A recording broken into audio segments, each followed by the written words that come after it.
कहानी शुरू होती है हमारे हीरो ताकुमी से, एक बिल्कुल साधारण जापानीज लड़का जिसकी जिंदगी इतनी सिंपल चल रही होती है कि शायद खुद उसे भी नहीं पता था कि उसके लाइफ में कुछ बड़ा होने वाला है। लेकिन फिर एक पल पहले तक वो अपनी दुनिया में होता है और अगले ही पल वो खुद को एक अजीब और अनजान जंगल के बीच खड़ा पाता है। चारों तरफ बड़े बड़े पेड़, अजीब सी हवा और ऐसे डरावना सन्नाटा जैसे कुछ गलत होने वाला है। ताकुमी कुछ समझ पाता उससे पहले ही अचानक उसके सामने आ जाता है लाल भेड़ियों का एक झुंड, सी रैंक मॉन्स्टर। लाल आंखें, खतरनाक दांत और सीधा ताकुमी पर हमला। अब ऑनेस्टली बोलूं, ऐसे मोमेंट पर कोई भी इंसान पैनिक कर जाता है, भागने की कोशिश करता है, लेकिन ताकुमी वो भागता नहीं। वो अपनी एयरसॉफ्ट गन निकालता है और बिल्कुल शांत होकर फायरिंग शुरू करता है और कुछ ही सेकंड्स के अंदर सारे उल्स जमीन पर गिर जाते हैं, इतनी आसानी से जैसे वो कोई बड़ी चीज ना हो। और सबसे शॉकिंग बात, ताकुमी खुद भी कंफ्यूज हो जाता है क्योंकि इस दुनिया में उसे आए हुए 2 घंटे भी नहीं होते, फिर भी वो इतनी जल्दी इस दुनिया में अडेप्ट कर जाता है जैसे वो पहले ही ये सबके लिए तैयार था। फिर वो उन उल्फ्स की बॉडीज उठाता है और अपने इन्वेंटरी में स्टोर कर लेता है। और गाइस, यहीं पर कहानी पहला बड़ा ट्विस्ट देती है। ताकुमी अपनी मर्जी से इस दुनिया में नहीं आता है, असल में वो मर चुका होता है और उसकी मौत गलती से हुई होती है। तभी अचानक उसके सामने अपीयर होता है एक आदमी जिसका नाम सील बताया जाता है, और ये कोई नॉर्मल इंसान नहीं, इस पूरी दुनिया का रूलर होता है। आते ही वो ताकुमी से सबसे पहले माफी मांगता है, सीधा बोलता है तुम्हारी मौत मेरी गलती से हुई है। अब ऑब्वियसली ताकुमी पूरी तरह शॉक हो जाता है, उसे समझ ही नहीं आता कि आखिर चल क्या रहा है। तब सील बताता है कि ये एक खास दुनिया है और वो यहाँ का रूलर है। तब ताकुमी को नेचुरली लगने लगता है कि शायद ये कोई फेक है, कोई स्कैम है, कोई मजाक चल रहा है मेरे साथ। लेकिन तभी सील तुरंत जवाब देता है कि ये कोई धोखा नहीं है, और यही ताकुमी को और ज्यादा शॉक कर देता है क्योंकि उसने ये बात सिर्फ अपने दिमाग में सोची होती है। तब सील बताता है कि वो थॉट्स पढ़ सकता है, लेकिन जल्दी से ये भी सफाई देता है कि उसने जानबूझकर ऐसा नहीं किया। अब ताकुमी पूरी तरह कंफ्यूज हो चुका है। वो बोलता है ठीक है, अब सीधा सीधा सब एक्सप्लेन करो। और फिर सील वो सच बताता है जो ताकुमी की पूरी दुनिया हिला देती है। ताकुमी, तुम गलती से मर गए थे। बस ये सुनते ही उसके पैर तले जमीन खिसक जाती है। तब सील बताता है कि वो अलग अलग दुनियाओं के बीच बनी दरार को ठीक कर रहा होता है, लेकिन उसने जरूरत से ज्यादा पावर इस्तेमाल कर दी और उस दरार की जगह गलती से ताकुमी को दूसरी दुनिया भेज दिया। मतलब सिर्फ 28 की उम्र में उसकी जिंदगी खत्म हो गई। लेकिन शायद सील को गिल्ट था, इसलिए ताकुमी के लिए नया बॉडी बनाता है और उस दुनिया में री इनकारनेट कर देता है। सिर्फ इतना ही नहीं, वो उसे इस दुनिया की नॉलेज, स्पेशल एबिलिटीज और सर्वाइवल स्किल्स भी देता है ताकि वो यहाँ जिंदा रह सके। अब जब ताकुमी अपना स्टेटस विंडो खोलता है तो वो खुद हैरान हो जाता है क्योंकि वो ऑलरेडी लेवल 3 पर पहुंच चुका होता है। लेकिन कैसे? क्योंकि वो पहले ही 3 रेड वुल्फ्स को मार चुका होता है। अब ताकुमी इन्हीं सब चीजों के बारे में सोचते हुए जंगल में आगे बढ़ रहा होता है, तभी उसे दिखाई देते हैं 2 छोटे बच्चे। दोनों काफी क्यूट होते हैं, लेकिन उनके चेहरे पर थकान और डर साफ दिखाई दे रहा होता है। ताकुमी उनसे उनके फैमिली के बारे में पूछता है, लेकिन दोनों कुछ नहीं बोलते, और तभी उनके पेट की आवाज सब कुछ बता देती है। वो भूखे होते हैं। तब ताकुमी को याद आता है कि सील ने उसकी इन्वेंटरी में खाना रखा था। वो तुरंत कुछ फ्रूट्स निकालता है और बच्चों को दे देता है, लेकिन क्योंकि बच्चे डरे हुए होते हैं, इसलिए उनका भरोसा जीतने के लिए ताकुमी खुद भी पहले फ्रूट खाकर दिखाता है। अब जैसे ही ताकुमी उन दोनों बच्चों को खाना देता है, दोनों बिना कुछ सोचे बड़े मजे से खाना खाना शुरू कर देते हैं, जैसे उन्हें कई दिनों बाद ठीक से कुछ खाने को मिला है। और तभी ताकुमी एक चीज नोटिस करता है, ये दोनों ट्विंस थे, एक लड़का और एक लड़की। लेकिन उनकी हालत देख के सब समझ में आ रहा था कि वो काफी लंबे समय से अकेले सरवाइव कर रहे थे। गंदे कपड़े, थके हुए चेहरे और आंखों में डर, बिल्कुल ऐसे जैसे दुनिया ने उन्हें बहुत पहले छोड़ दिया हो। तभी अचानक ताकुमी के सामने नए कपड़े अपीयर हो जाते हैं और बिना एक सेकंड सोचे वो कपड़े बच्चों को दे देता है। लेकिन फिर जो होता है वो काफी अजीब था। बस एक पल के अंदर दोनों बच्चे पूरी तरह साफ सुथरे और टाइडी हो जाते हैं। और ऑनेस्टली ये देखकर ताकुमी खुद कुछ सेकंड के लिए कंफ्यूज हो जाता है। वो बस चुपचाप दोनों को देखता रहता है। अब बच्चों की हालत पहले से काफी बेहतर लग रही होती है।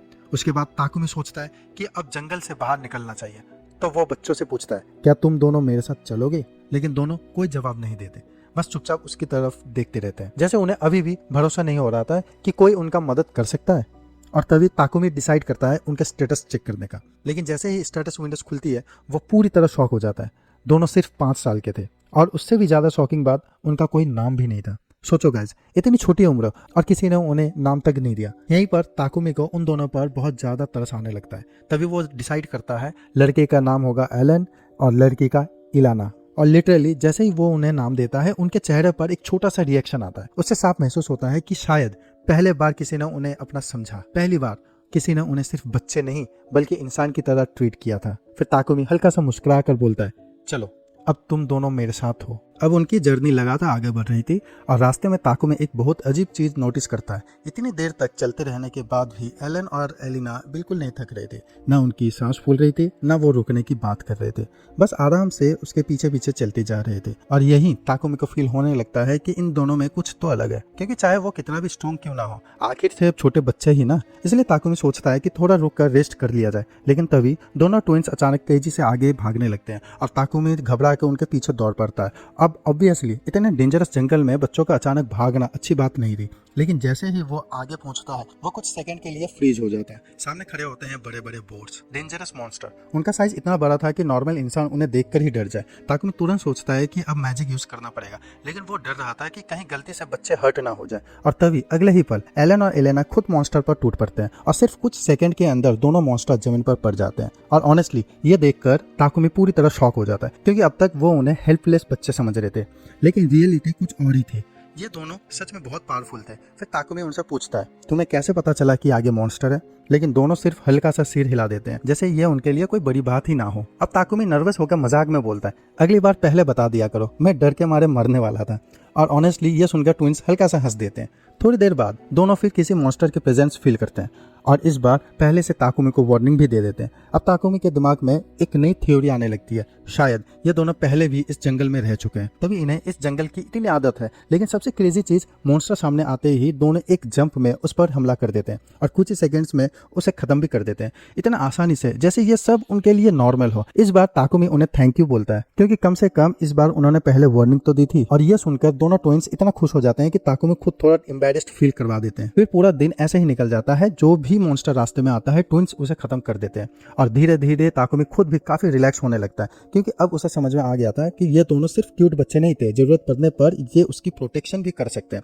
धीरे धीरे अंधेरा होने लगता है तो ताकुमी डिसाइड करता है कि अब डिनर तैयार किया जाए। वो ट्विंस से थोड़ी हेल्प मांगता है और अगले ही पल दोनों इतनी सारी फायरवुड इकट्ठा कर देते हैं कि ताकुमी खुद हैरान हो रह जाता है। फिर ताकुमी कुछ स्क्वायर्स तैयार करता है और तीनों साथ बैठकर खाना खाने लगते हैं। और उसी दौरान ताकुमी को याद आता है कि शुरुआत में ये बच्चे कितने चुप रहते थे, लेकिन अब वो हंस रहे थे, खुलकर बातें कर रहे थे और उसके साथ कंफर्टेबल फील कर रहे थे। और यही ताकुमी के मन में एक थॉट आता है, क्या ये दोनों मुझसे अटैच हो गए? ऑनेस्टली उस मोमेंट में पहली बार ऐसा लग रहा था कि ताकुमी अब अकेला नहीं है। रात होने के बाद वो सेफ्टी के लिए एक प्रोटेक्शन बैरियर लगा देते हैं और फिर तीनों आराम से सो जाते हैं। लेकिन अगली सुबह उनकी जर्नी और भी इंटरेस्टिंग होने वाली थी, क्योंकि जैसे ही वो शहर पहुंचते हैं गार्ड्स उन्हें देखकर शॉक हो जाते हैं, क्योंकि वो गांव फॉरेस्ट से आए थे, एक ए रैंक डेंजरस फॉरेस्ट जहां से नॉर्मल लोग जिंदा वापस नहीं आते। और ऊपर से एक आदमी दो छोटे बच्चे के साथ बाहर निकले। ऑब्वियसली पूरी सिचुएशन सस्पिशियस लगने लगी थी। अब सिचुएशन को संभालने के लिए ताकुमी तुरंत एक्सप्लेन करता है, मैं कंट्री साइड से मेडिसिन हर्ब्स ढूंढने आया था, जंगल के अंदर ज्यादा नहीं गया और ये बच्चे खुद अपनी प्रोटेक्शन कर सकते हैं। तभी बड़ा खड़ा एक रेड हेयर्ड गार्ड उसे घूरते हुए पूछता है,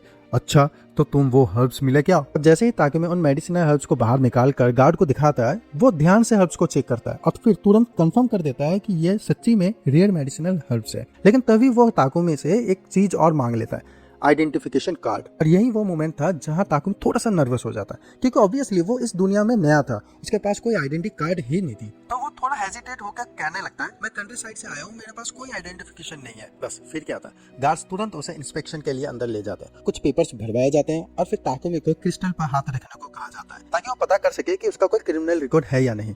अब टेक्निकली ताकुमी ने कुछ गलत नहीं किया था, लेकिन फिर भी उसके अंदर टेंशन थी, क्योंकि उसे अभी तक ट्विंस के बारे में कुछ समझ ही नहीं आया था। और लिटरली कहूँ, जब आप अपनी खुद की सिचुएशन समझ ना आए तो डर अपने आप ही लगने लगता है। लेकिन लकीली सब कुछ नॉर्मल निकलता है, क्रिस्टल कोई डेंजर शो नहीं करता। फिर गार्ड्स उसे टेम्पररी कार्ड देता है। उसके बाद गार्ड्स ट्विंस की तरफ देखकर मुस्कुराता है, लेकिन एलन और एलेना उस स्माइल से डर जाते हैं। और यहाँ ताकुमी नोटिस करता है कि दोनों बच्चे अभी भी लोगों से ज्यादा डरे हुए हैं। थोड़ी देर बाद तीनों शहर के अंदर आगे बढ़ने लगते हैं, लेकिन ट्विंस लगातार आसपास देख रहे होते हैं, जैसे हर चीज उनसे अनफेमिलियर है। कुछ समय बाद वे एक चर्च के अंदर पहुंचते हैं। तब ताकुमी बच्चों से बोलता है, थोड़ी देर यहाँ वेट करना, और खुद अल्टर के अंदर चले जाता है, क्योंकि उसे सील से बात करनी थी। और फिर अचानक सील उसके सामने अपीयर्स हो जाता है। वो कैजुअली पूछता है, नई दुनिया में सब कैसा चल रहा है? तब ताकुमी सीधा ट्विंस के बारे में बात शुरू कर देता है। वो बताता है कि उसे जंगल में 2 बच्चे मिले और वो उन्हें अकेला छोड़ नहीं पाया, लेकिन क्योंकि वो खुद बच्चों को संभालने के बारे में श्योर नहीं था, इसलिए उसने सोचा था कि शायद उन्हें ऑर्फेनेज भेजा जाए। लेकिन गाइस, जैसे ही ताकुमी ऑर्फेनेज वाली बात कहता है, सील के चेहरे एक्सप्रेशन तुरंत ही बदल जाते हैं। पहली बार उसके चेहरे पर टेंशन साफ दिखाई दे रहे थे और वो तुरंत बोल पड़ता है, ऐसी बातें मत करो। अब यहाँ ताकुमी को ऑलमोस्ट कंफर्म हो जाता है कि ट्विंस कोई नॉर्मल बच्चे नहीं है। तब वो काल में सील से पूछता है, मुझे शुरू से ही लग रहा था कि इस सब के पीछे तुम्हारा ही कनेक्शन है। और लिटरली उसके बाद गलत भी नहीं थी। सोचो गाइस, अगर सील सच में उसकी मदद करना चाहता तो उसे किसी सेफ जगह भेजता, लेकिन नहीं, उसने ताकुमी को भेजा सीधे एक ए रैंक डेंजरस फॉरेस्ट में, और वहां उसे ये ट्विंस मिले। मतलब क्लियरली कुछ न कुछ बड़ा सीक्रेट था। सील फिर से माफी मांगता है, लेकिन इस बार ताकुमी डायरेक्ट जवाब मांगता है, साफ साफ बताओ ये दोनों आखिर है कौन। लेकिन अनफॉर्चुनेटली सील ज्यादा कुछ बताने में मना कर देता है, और यही कहानी का एक बड़ा रिवील होता है। इस दुनिया में सिर्फ एक रूलर नहीं है, बल्कि अलग अलग रूलर एग्जिस्ट करते हैं। Ruler of wind, ruler of fire, ruler of water, ruler of earth. तभी ताकुमी सारी बातें जोड़ना शुरू करता है, और फिर वो सीधा बोल देता है, अगर तुम सच नहीं बता सकते तो इसका मतलब ये ट्विंस किसी दूसरे रूलर से जुड़े हुए हैं ना। कुछ सेकंड के लिए साइलेंस छा जाता है, और फिर सील हल्का सा मुस्कुराता है, क्योंकि ताकुमी ने सही गैस कर लिया था। ये एडमिट करता है कि ट्विंस नॉर्मल बच्चे नहीं थे, लेकिन इसके बाद भी वो पूरी सच्चाई बताने की परमिशन नहीं रखता है। अब ताकुमी समझ जाता है कि फोर्स करने से कुछ नहीं मिलेगा, तो वो टॉपिक बदल देता है, लेकिन फिर भी एक इंपॉर्टेंट सवाल पूछता है, क्या मैं इन दोनों का ख्याल रख सकता हूँ। और ऑनेस्टली ये सुनते ही सील काफी रिलीफ दिखाई देता है।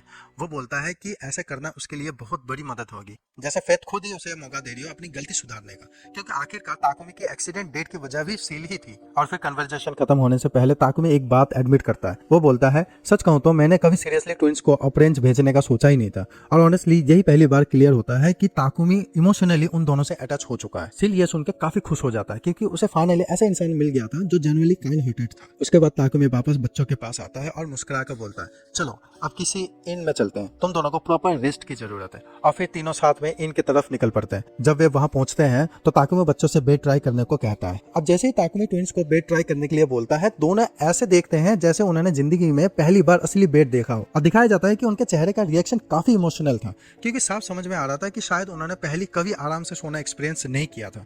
कुछ ही सेकंड बाद दोनों बेड पर चढ़ जाते हैं, और फिर इतनी जल्दी से सो जाते हैं जैसे कई दिनों से प्रॉपरली सोया ना हो। ताकुमी कुछ देर उन्हें देखता रहता है, और फिर उसे भी नींद आने लगती है। और लिटरली उसका भी दिन बिल्कुल आसान नहीं था। अगली सुबह जब ताकुमी की आंख खुलती है तो वो नोटिस करता है कि एलन और एलेना चुपचाप बैठकर उसे देख रहे हैं। तब वो मुस्कुराकर बोलता है, गुड मॉर्निंग। और तभी दोनों ट्विंस धीरे से उसे जवाब देते हैं, गुड मॉर्निंग। और गाइस यही ताकुमी जेन्युइनली शॉक हो जाता है, क्योंकि ये पहली बार था जब उसने उनका आवाज सुनी थी। अब तक दोनों ऑलमोस्ट पूरी तरह साइलेंट थे, और बिना सोचे वो दोनों को हल्के से हग कर लेता है। धीरे धीरे तीनों के बीच एक फैमिली जैसा बॉन्ड बनने लगता है। थोड़ी देर बाद ताकुमी डिसाइड करता है कि अब एडवेंचर गिल्ड जाना पड़ेगा, और फिर तीनों शहर के गिल्ड की तरफ निकल पड़ते हैं। जब वो वहां पहुंचते हैं तो उनकी मुलाकात होती है रिसेप्शनर लूना से। ताकुमी उसे बताता है कि वो एडवेंचर बनना चाहता है, और साथ में ट्विंस को भी अपने साथ रजिस्टर करवाना चाहता है। यह सुनकर लूना थोड़ी सरप्राइज हो जाती है। ये बताते हैं कि टेक्निकली रजिस्ट्रेशन के लिए कोई मिनिमम एज नहीं है, लेकिन बच्चों को बैटलफील्ड पर ले जाना काफी डेंजरस होता है। लेकिन ताकुमी अपने डिसीजन पर कायम रहता है, तो लूना फाइनली रजिस्ट्रेशन फॉर्म निकाल देती है। तीनों फॉर्म्स भरते हैं और प्रोसीजर कंप्लीट करने के बाद गिल्ड के अंदर आसपास देखने लगते हैं। लेकिन यहाँ भी एलन और एलेना थोड़ा नर्वस दिखाई देते हैं। इतने सारे लोग, नई जगह, अजनबी चेहरे, उनके लिए सब कुछ अनफेमिलियर था। तब ताकुमी उन्हें काल में समझाता है कि रिलैक्स, यहाँ डरने की कोई बात नहीं। थोड़ी देर बाद लूना वापस आती है, और इस बार उसके हाथ में उनके गिल्ड कार्ड्स होते हैं। ताकुमी जैसे ही अपना कार्ड देखता है तो थोड़ा क्यूरियस हो जाता है, क्योंकि उसका लेवल अब तक 11 दिख रहा था, और साथ ही कार्ड पर उसकी रेस भी लिखी थी, ह्यूमन। अब ऑब्वियसली ये डिटेल्स देखकर मन में थोड़ा सा सवाल तो आएंगे ही। तभी लूना उन्हें गिल्ड सिस्टम समझाना शुरू करती है। वो बताती है कि रैंक शुरू होती है एफ रैंक से, जो बिगिनर्स के लिए होता है, और फिर धीरे धीरे बढ़ते हुए एस रैंक तक जाते हैं, जिसे हीरो रैंक माना जाता है। लेकिन उसके ऊपर भी एक स्पेशल रैंक एग्जिस्ट करता है, ट्रिपल एस रैंक। और सबसे क्रेजी बात, गिल्ड की पूरी हिस्ट्री में आज तक उस रैंक को कोई हासिल कर नहीं पाया। फिर वो बताती है कि अगर उन्हें काम लेना है तो रिसेप्शन में कई गेस्ट चूज करना होगा और प्रोसीजर कंप्लीट करना होगा। ताकुमी उसे थैंक्स बोलता है, लेकिन अचानक उसे एक चीज याद आता है, पार्टी रजिस्ट्रेशन। लूना उससे पूछती है पार्टी का नाम क्या होगा। अब ताकुमी कुछ सेकंड सोचता है, क्योंकि ऑनेस्टली उन तीनों की जिंदगी किसी न किसी तरह रूलर से जुड़ चुकी थी, और इसी वजह से उसे एक नाम सही लगता है, जो कि था एग्स। वो यही नाम लूना को बताता है, और ऑफिशियली उनका पहली पार्टी बन जाती है। उसके बाद तीनों नोटिस बोर्ड की तरफ जाते हैं अपना पहला गेस्ट चुनने के लिए, और काफी सोचने के बाद वे मेडिसिनल हर्ब्स कलेक्ट करने वाला मिशन चूज करते हैं। लूना उन्हें बताता है कि टेस्ट पूरा करने के लिए उनके पास 3 दिन का टाइम है, और यहीं से उनकी पहली रियल एडवेंचर शुरू होती है। रास्ते में चलते हुए उन्हें एक स्लाइम दिखाई देता है, लेकिन फनीस्ट चीज ये थी, एलन और एलेना उसे मॉन्स्टर की तरह नहीं बल्कि खिलौने की तरह ट्रीट करते हैं। दोनों इनोसेंट तरीके से उसके साथ खेलने लगते हैं, और ऑनेस्टली ये देखकर ताकुमी खुद भी हल्का सा हंस देता है। थोड़ी देर बाद उसे आखिरकार एक मेडिसिनल हर्ब मिल जाता है, तो वो ट्विंस को डिटेल में समझाना शुरू करता है। हर्ब्स दिखता कैसा है, उसे डैमेज किए बिना कलेक्ट कैसे करना है, और कौन कौन से चीज यूजफुल है। लेकिन गाइस इसके बाद जो होता है वो ऑनेस्टली काफी शॉकिंग था। कुछ ही समय के अंदर एलन और एलेना इतनी बड़ी क्वांटिटी में हर्ब्स कलेक्ट कर लेते हैं कि ताकुमी खुद हैरान हो जाता है।